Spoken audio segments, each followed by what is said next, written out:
Hello, welcome you all to अफबाउ। अब इस वीडियो में हम एक प्रैक्टिकल प्रॉब्लम को अप्रोच करेंगे जो कि आया था previous year combined geo scientist mains exam में। ठीक है, और ये किसके ऊपर बेस करके था?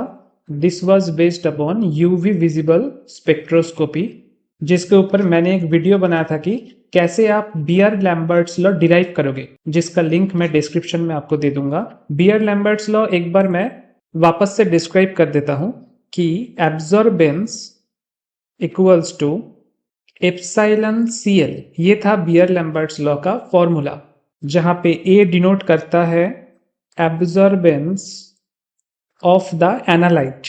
जिस सोल्यूशन को हमने क्यूवेट में रखा है, क्यूवेट में हमारे पास कुछ सोल्यूशन है, उस सोल्यूशन को हम क्या बोलते हैं? एनालाइट बोलते हैं। एनालाइट मतलब जिसका एब्जॉर्बेंस हमको निकालना है, या फिर एब्जॉर्बेंस अगर हमको पता चल गया तो अननोन अमाउंट ऑफ एनालाइट का कंसेंट्रेशन हमको उस एब्जॉर्बेंस डेटा से पता चल जाएगा। और इसके लिए हम क्या करते हैं? लेफ्ट हैंड साइड से यूवी विजिबल स्पेक्ट्रम के रेंज में, यानी कि 200 से 800 नैनोमीटर के रेंज में जो लाइट है उसको हम इंसिडेंट करवाते हैं उस क्यूवेट के ऊपर। From the left hand side उसका इंटेंसिटी क्या है? I0। लेकिन एब्जॉर्ब होने के बाद, absorb by the analyte solution, कुछ पार्ट ऑफ I0 एब्जॉर्ब होने के बाद जब राइट हैंड साइड से हमको एमिटेड रेडिएशन मिलता है, हमको जब emitted radiation right hand side में मिलता है तो उसका इंटेंसिटी क्या होगा? I होगा। और इस I एंड I0 से हमको क्या मिलता है? ट्रांसमिटेंस मिलता है। Transmittance which is described as I by I0। और अगर आप log ऑफ 1/t करोगे, log ऑफ 1 बाई ट्रांसमिटेंस, तो वही आपका एब्जॉर्बेंस हो जाएगा। एब्जॉर्बेंस को हम इस वाले फॉर्मूला से भी एक्सप्रेस करते हैं, जहां पे एप्सिलॉन है मोलर एब्जॉर्बिविटी, या फिर इसको आप कह सकते हो मोलर एक्सटिंक्शन कोएफिशिएंट। और इसका यूनिट क्या है? हमेशा याद रखिएगा, एब्जॉर्बेंस यानी कि ऑप्टिकल डेंसिटी यानी कि log 1/t, इसका कोई भी यूनिट नहीं होता है। एब्जॉर्बेंस या फिर optical density, they are unitless. तो अगर left hand side of this equation unitless, तो राइट हैंड साइड को भी क्या होना पड़ेगा? ये भी यूनिटलेस होना चाहिए। तो एप्सिलॉन का यूनिट क्या होगा? C है कंसेंट्रेशन, जिसको हम मोल पर लीटर ऐसे रिप्रेजेंट करते हैं, and L is the path length of the light. Path length of the light मतलब क्यूवेट जो आप यूज कर रहे हैं, क्वार्ट्ज क्यूवेट, उसका लेंथ। इस क्यूवेट का लेंथ इन सेंटीमीटर, यहाँ पे यूनिट डिस्क्राइब कर देना बहुत इंपॉर्टेंट है ताकि न्यूमेरिकल में कोई गलती ना हो। तो अगर C का यूनिट है मोल पर लीटर एंड L का यूनिट है सेंटीमीटर, और लेफ्ट हैंड साइड है यूनिटलेस, तो एप्सिलॉन का यूनिट क्या होगा? Obviously litre mole inverse centimetre inverse, ये होगा एप्सिलॉन का यूनिट। तो ज्यादातर न्यूमेरिकल में जो भी यूवी विजिबल स्पेक्ट्रोस्कोपी के ऊपर बेस करके न्यूमेरिकल प्रॉब्लम आता है, उसमें हम कौन सा फॉर्मूला यूज करते हैं? A equals to epsilon CL, ये वाला फॉर्मूला हम यूज करते हैं। लेकिन अगर आपके पास ऐसा एक सोल्यूशन हो जिसमें एक से ज्यादा एनालाइट है, if the solution contains more than one analyte, analyte मतलब जो कि लाइट को, इंसिडेंट लाइट को एब्जॉर्ब करता है, तो मोर देन वन एनालाइट रहने से क्या होगा? हर एक एनालाइट डिफरेंट तरीके से लाइट को एब्जॉर्ब करेगा, सबका कैपेसिटी अलग अलग होगा लाइट को एब्जॉर्ब करने के लिए। Then each analyte component, each analyte component will absorb the light, will absorb the incident light। इसके बाद मैं जो लॉ बोलने जा रहा हूं उसके लिए ये स्टेटमेंट बहुत इंपॉर्टेंट है, तो इस स्टेटमेंट को आप लिख लेना। absorb the incident light with different capacity, with different capacity। ये जो कैपेसिटी का बात हो रहा है उसका मतलब मोलर एब्जॉर्प्टिविटी अलग अलग है, that is epsilon is different। तो for this kind of solution, for this kind of, इसको हम क्या बोलेंगे? Mix solution. The modified formula, जो हमारा नॉर्मल फॉर्मूला था Beer Lambert's formula, the modified Beer Lambert's formula will be, क्या होगा, नॉर्मल फॉर्मूला क्या था, A equals to epsilon CL। अब एक से ज्यादा एनालाइट है, उसके लिए क्या होगा, summation of A summation over I equals to summation over epsilon I CIL। यहाँ पे आप नोटिस करो I क्या है, I is ith component, I denote करता है ith component of the solution और ऑफ द मिक्सचर। तो सपोज क्यूवेट के अंदर जो सॉल्यूशन है, एनालाइट सॉल्यूशन, उसमें अगर 3 कंपोनेंट है तो उसके लिए टोटल एब्जॉर्बेंस क्या होगा, absorbance over 3 analytes will be equals to A1 plus A2 plus A3। यहाँ पे आपने एक चीज नोटिस किया होगा कि हमने L के ऊपर, लेंथ के ऊपर कोई भी I इम्पोज नहीं किया है। क्यों? क्योंकि जो सेल हम यूज कर रहे हैं that is same for every analyte, तो उसके लिए पाथ लेंथ अनचेंज रहेगा, L विल बी अनचेंज्ड। ठीक है, इसीलिए L के ऊपर आप 1 2 3 अप्लाई नहीं करोगे। तो कंपोनेंट A के लिए क्या होगा, E1 C1, उसका कंसेंट्रेशन भी अलग होगा, into L plus epsilon 2 C2L plus epsilon 3 C3L। ऐसे करके आपको टोटल एब्जॉर्बेंस निकालना पड़ेगा, डिटरमाइन करना पड़ेगा, जब आपके पास एक एनालाइट नहीं है, मिक्सचर ऑफ एनालाइट है। अब ये जो न्यूमेरिकल प्रॉब्लम आपको प्रोवाइड किया गया है, इस न्यूमेरिकल प्रॉब्लम को हम देखते हैं कि इसमें क्या बोला गया है। The equilibrium constant for the given conjugate acid base pair is 2.5 into 10 to the power -5। कोई भी न्यूमेरिकल सॉल्व करने के वक्त हर एक लाइन से जो भी डेटा आपको मिल रहा है वो डेटा आप लिखते जाइएगा, और आखिरी में कौन सा डेटा मिसिंग है वो आपको खुद ब खुद पता चल जाएगा। तो यहां से जो फर्स्ट लाइन है उससे हमको क्या पता चलता है, ये जो indicator acid base pair of एक इंडिकेटर दिया गया है उसका equilibrium constant is 2.5 into 10 to the power -5।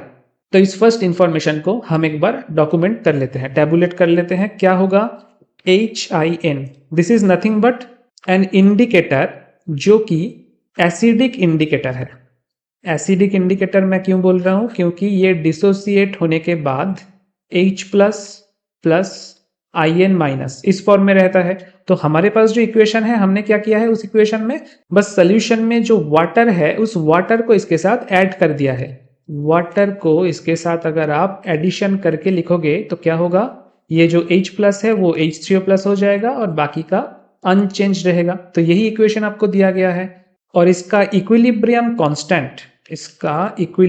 Constant आपको अगर याद है, इसको हम क्या बोलते हैं, कोई अगर एसिड है, कोई अगर ऐसा एसिड है HA जो कि डिसोसिएट होता है H प्लस A- में, तो इसके इक्विलिब्रियम कांस्टेंट को हम एसिड डिसोसिएशन कांस्टेंट भी बोलते हैं। तो यहाँ पे भी आप ऐसे लिख सकते हो Ka equals to H3O plus इसका कंसेंट्रेशन इंटू IN- जो कि डिसोसिएटेड इंडिकेटर एनायन है उसका कंसेंट्रेशन, डिवाइडेड बाय वाटर इसका कंसेंट्रेशन इनटू HIN अनडिसोसिएट जितना भी इंडिकेटर मॉलिक्यूल है उसका कंसेंट्रेशन। और इसका वैल्यू क्या गिवन है, इसका वैल्यू गिवन है according to the question 2.5 into 10 to the power -5। अब यहाँ पे आप एक चीज नोटिस करो, इंडिकेटर हो चाहे कोई एनालाइट हो, उस सॉल्यूट को डिसॉल्व करने के लिए हम जो सॉल्वेंट यूज करते हैं वो जनरली क्या होता है, इन वेरी लार्ज अमाउंट। हम कोई भी सॉल्वेंट को in very large amount use करते हैं। यहां पे वैसे लार्ज अमाउंट सॉल्वेंट कौन सा है, H2O। तो H2O का concentration, its concentration remains practically क्या रहेगा, अनचेंज रहेगा during the whole process. Its concentration remains practically unchanged. तो इसी इक्वेशन को हम मॉडिफाइड वे में कैसे लिख सकते हैं, Ka equals to H3O plus इसका कंसेंट्रेशन इनटू IN- इसका कंसेंट्रेशन डिवाइडेड बाय H2O नहीं रहेगा, सिर्फ अनडिसोसिएटेड HIN इसका concentration.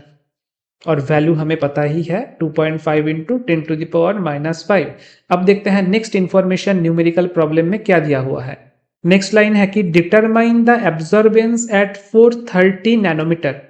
For the concentration of HIN, यानी कि इंडिकेटर का कंसेंट्रेशन जब 3 इंटू 10⁻⁻⁴ मोल पर लीटर है, तब उस एनालाइट सोल्यूशन का एब्जॉर्बेंस कितना होगा। आपसे पूछा गया है उस एनालाइट सोल्यूशन का एब्जॉर्बेंस कितना होगा एट 430 नैनोमीटर। ये ध्यान रखना जरूरी है क्योंकि यहाँ पे डेटा में 600 नैनोमीटर भी है, 430 नैनोमीटर भी है, तो आपको 430 नैनोमीटर पे कंसेंट्रेट करना है। और क्या डेटा प्रोवाइडेड है कि जो सेल आप यूज करोगे उसका पाथ लेंथ है 1 सेंटीमीटर, यानी कि L इक्वल्स टू 1 सेंटीमीटर, ये प्रोवाइडेड है। और जो मोलर एब्जॉर्प्टिविटी है दैट इज एप्सिलॉन, वो है मोलरिटी इनवर्स सेंटीमीटर इनवर्स में, यानी कि litre mole inverse centimetre inverse इस यूनिट में।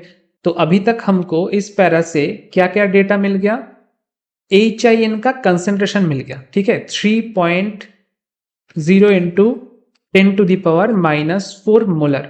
तो इसको हम टेबुलेट कर देंगे कि HIN का concentration, HIN's concentration is 3.0 into 10⁻⁻⁴ mole per litre, ठीक है।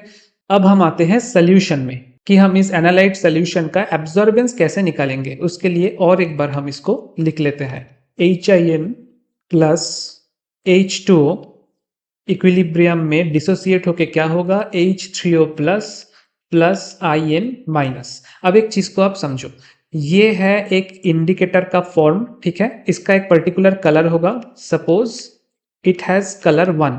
लेकिन जब H3O प्लस यहां से कंप्लीटली निकल जाता है, H3O प्लस मतलब H, ये वाला पार्ट यहां से निकल जाता है, कब निकलेगा, एसिड बेस टाइट्रेशन में, जब सोल्यूशन एसिडिक से अचानक बेसिक पे चला जाता है, तब इंडिकेटर कलर चेंज करता है, या फिर vice versa. For this particular case ये है एक एसिडिक इंडिकेटर, तो सोल्यूशन अगर बेसिक हो गया तो कलर कहां पे चला जाएगा, कलर चला जाएगा IN माइनस का जो कलर होगा उस पे। सपोज इट हैज कलर 2, तो colour 1 and colour 2 obviously will have different, ये बहुत इंपॉर्टेंट लाइन है, एब्जॉर्बेंस।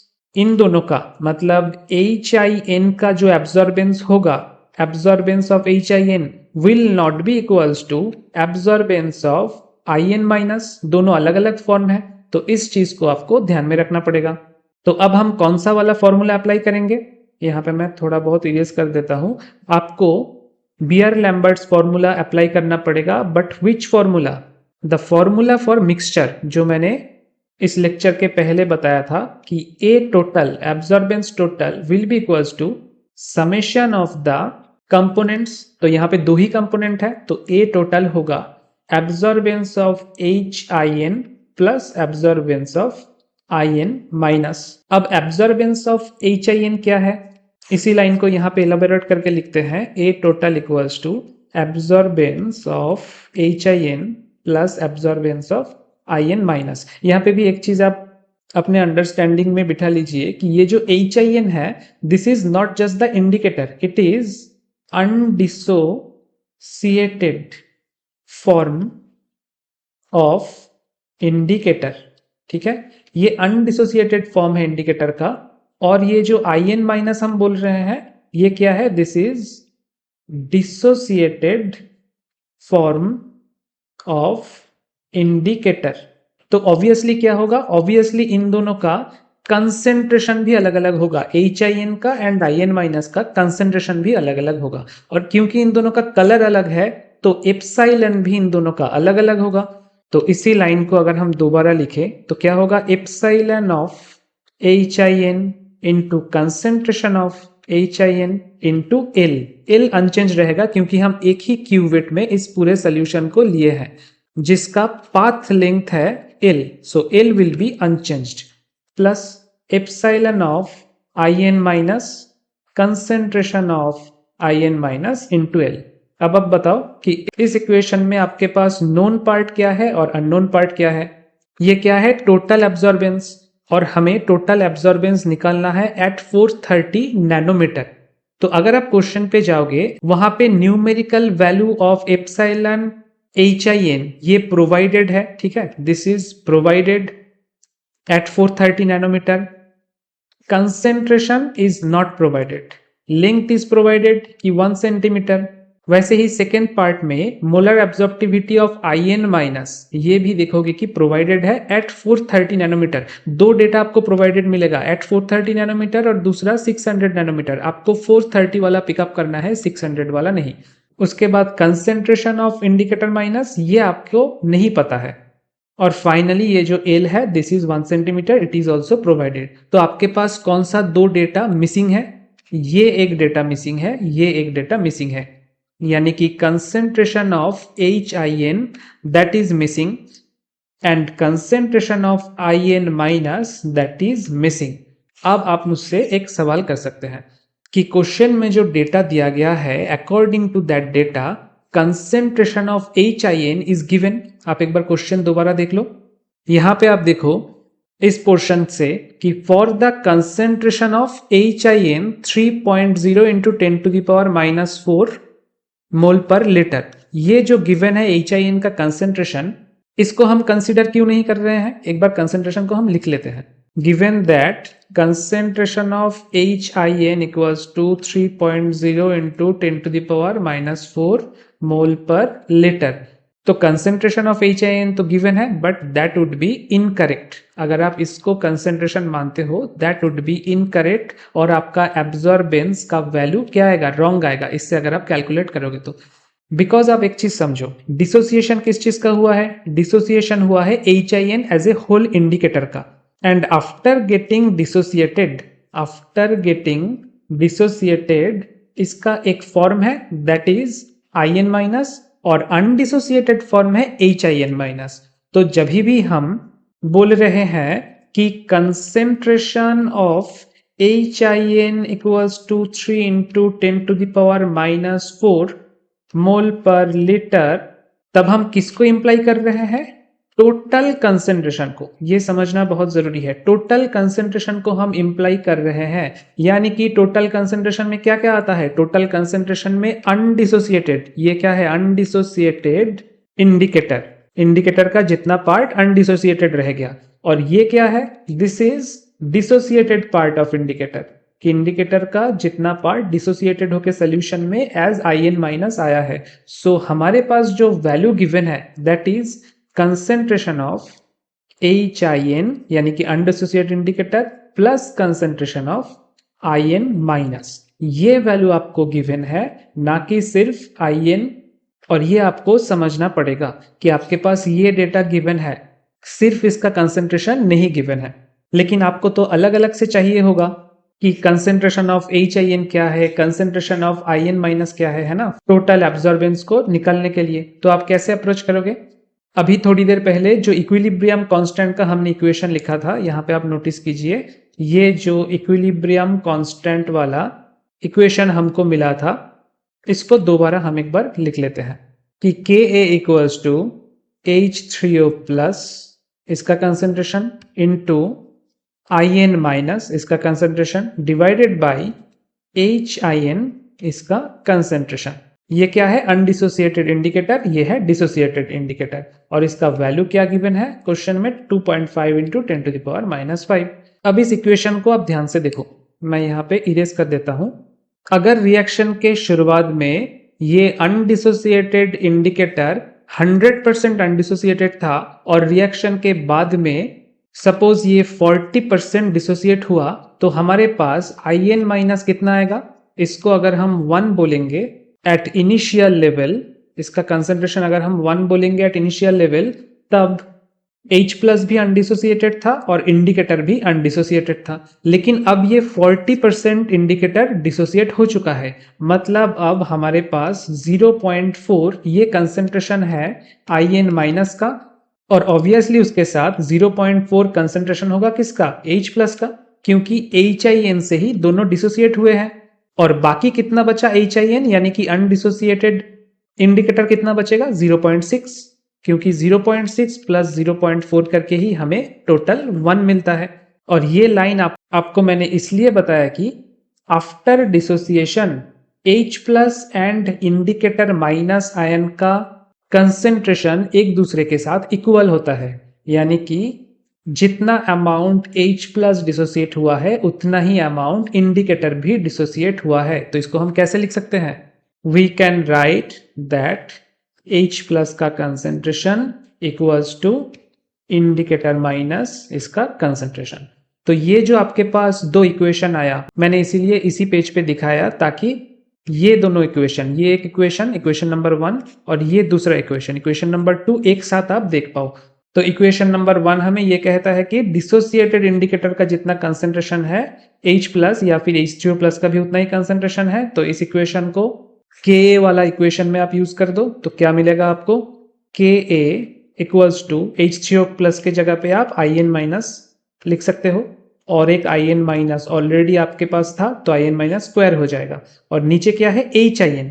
ये जो HIN है इसको हम कैसे लिख सकते हैं? Look at the equation number 2। Equation number 2 हमें बताता है कि अनडिसोसिएटेड HIN का concentration plus dissociated IN minus का concentration equals to 3 into 10 to the power minus 4। तो यहां से सिर्फ अगर हमको अनडिसोसिएटेड HIN का कंसेंट्रेशन निकालना है तो हम क्या करेंगे? 3 into 10 to the power minus 4 minus CIN minus, ऐसे इसको रिप्रेजेंट कर सकते हैं। तो Ka का मॉडिफाइड इक्वेशन क्या हो जाएगा? नीचे आएगा 3 into 10 to the power minus 4 minus IN minus. अब हमारे लिखने की आसानी के लिए IN माइनस को हम x एज्यूम करेंगे, जैसे कि IN माइनस का जो कंसंट्रेशन है उसको हम अगर x बोले तो ऊपर आ जाएगा एक्स स्क्वायर, नीचे 3 into 10 to the power minus 4 minus x। और Ka का वैल्यू भी हमें पता है, ऑलरेडी क्वेश्चन में प्रोवाइडेड था 2.5 into 10 to the power minus 5 equals to.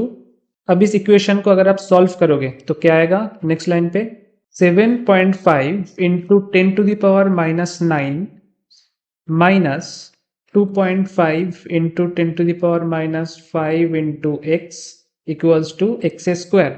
अब सब एक्स स्क्वायर को एक तरफ अगर हम लेके जाए तो ये इक्वेशन कुछ इस तरीके से आएगा, x square plus 2.5 into 10 to the power minus 5x minus 7.5 into 10 to the power minus 9 equals to 0। ये किस टाइप का इक्वेशन है? This is a quadratic kind of equation. और क्वाड्रेटिक कौन सा इक्वेशन को ये रिजेंबल करता है? ax square plus bx plus c equals to 0। अगर ऐसा एक क्वाड्रेटिक इक्वेशन आपके पास गिवन है ax square plus bx plus सी, तो यहां से x का वैल्यू आप कैसे निकालोगे? हम यूज करते हैं श्रीधर आचार्य, है ना? श्रीधर आचार्य इक्वेशन आपने सुना होगा। According to Shridhar Acharya formula for this equation x का वैल्यू होना चाहिए minus b plus minus root over b square minus 4ac by 2a। अब एग्जैक्टली आप नोटिस कीजिए ये भी क्वाड्रेटिक इक्वेशन के फॉर्म में ही है, तो यहाँ पे भी अगर हम श्रीधर आचार्य फॉर्मूला यूज करते हैं तो यहाँ पे b क्या होगा, a क्या होगा, c क्या होगा? ऑब्वियसली a होगा 1, this will be your b। और c में आपको ध्यान रखना है, c में आपको क्या ध्यान रखना है? एक्चुअल इक्वेशन में यहाँ पे प्लस c था तो यहाँ पे भी प्लस करने के बाद minus 7.5 into 10 to the power minus 9, ये होगा आपका c। तो चलिए x का वैल्यू निकालते हैं। x का वैल्यू कितना होगा? x will be equals to, पहले था माइनस b यानी कि minus 2.5 into 10 to the power minus 5, फिर प्लस माइनस रूट ओवर के अंदर क्या था? B square minus 4ac, b square बोले तो 2.5 into 10 to the power minus 5 इसका स्क्वायर माइनस 4 इंटू ए क्या है? ए है 1 इंटू सी क्या है? सी के अंदर ही एक माइनस छुपा हुआ है, ये आपको ध्यान रखना है। C is minus 7.5 into 10 to the power minus 9 divided by 2a यानी कि 2 into 1।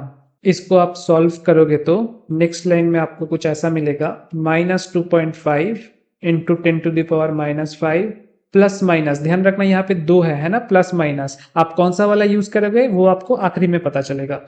Plus minus 1.75 into 10 to the power minus 4 divided by 2। अब आप बताइए यहाँ पे जो दो साइन है प्लस और माइनस, उनमें से अगर हम माइनस साइन को चूज करते हैं तो ये जो टोटल वैल्यू है x का वैल्यू क्या हो जाएगा? नेगेटिव में आ जाएगा। और x क्या है, हमने x किसको एज्यूम किया था, कंसेंट्रेशन ऑफ आयन माइनस, यानी कि इंडिकेटर का डिसोसिएटेड फॉर्म का कंसेंट्रेशन। तो कोई भी एनालाइट पार्टिकल जो कि रियल है उसका कंसेंट्रेशन क्या कभी नेगेटिव में आ सकता है, नहीं, कभी नहीं। तो ऑब्वियसली हमको पॉजिटिव रिजल्ट चाहिए होगा, और पॉजिटिव रिजल्ट कब मिलेगा, जब यहाँ पे प्लस और माइनस साइन से हम सिर्फ प्लस साइन को चूज करेंगे, ठीक है। तो प्लस एज्यूम करके x का फाइनल वैल्यू कितना आ जाएगा आपके पास, 7.5 इंटू 10⁻⁻5। यूनिट क्या है, मोल पर लीटर। और ये x हमने किसको एज्यूम किया था, आईएन माइनस, यानी कि डिसोसिएटेड इंडिकेटर के कंसेंट्रेशन को। तो एक वैल्यू तो हमको मिल गया। दूसरा कौन सा वैल्यू बाकी है, अनडिसोसिएटेड HIN का जो कंसेंट्रेशन है उसका वैल्यू बाकी है। लेकिन हमको क्या पता है, आप अगर देखोगे तो दो हमारे पास जो इंपॉर्टेंट इक्वेशन था, एक था कि H3O प्लस का कंसेंट्रेशन और IN माइनस की कंसेंट्रेशन सेम होता है। दूसरा इक्वेशन था कि अनडिसोसिएटेड HIN का कंसेंट्रेशन और डिसोसिएटेड IN माइनस का कंसेंट्रेशन मिला के होता है टोटल में 3 इंटू 10⁻⁻4। तो इसी को हम यूज करेंगे अभी कि अनडिसोसिएटेड HIN का कंसेंट्रेशन प्लस IN माइनस का कंसेंट्रेशन ये मिला के होता है 3 इंटू 10⁻⁻4। हमें अभी अभी IN माइनस का कंसेंट्रेशन मिल गया है, तो ऑब्वियसली HIN का कंसेंट्रेशन क्या होगा, 3 into 10⁻⁻4 minus 7.5 into 10⁻⁻5। Answer will be 2.25 into 10⁻⁻4 unit, obviously mole per litre. तो आपके पास अभी सभी वैल्यू अवेलेबल है। हमको निकालना था कि टोटल एब्जॉर्बेंस क्या होगा एट 430 नैनोमीटर। तो उसके लिए एक बार हमको अनडिसोसिएटेड HIN के एब्जॉर्बेंस और एक बार डिसोसिएटेड IN माइनस का एब्जॉर्बेंस निकालना था। उन दोनों में हमें कौन सा डेटा कम पड़ रहा था, एप्सिलॉन का डेटा गिवन था, epsilon of HIN at 430 nanometre given था क्वेश्चन में, इनटू एल भी गिवन था क्वेश्चन में कि 1 सेंटीमीटर है path length of the cuvette. बस कम पड़ रहा था कंसेंट्रेशन ऑफ अनडिसोसिएटेड HIN, और यहाँ पे भी बाकी डेटा गिवन था, बस कम पड़ रहा था कंसेंट्रेशन ऑफ डिसोसिएटेड IN।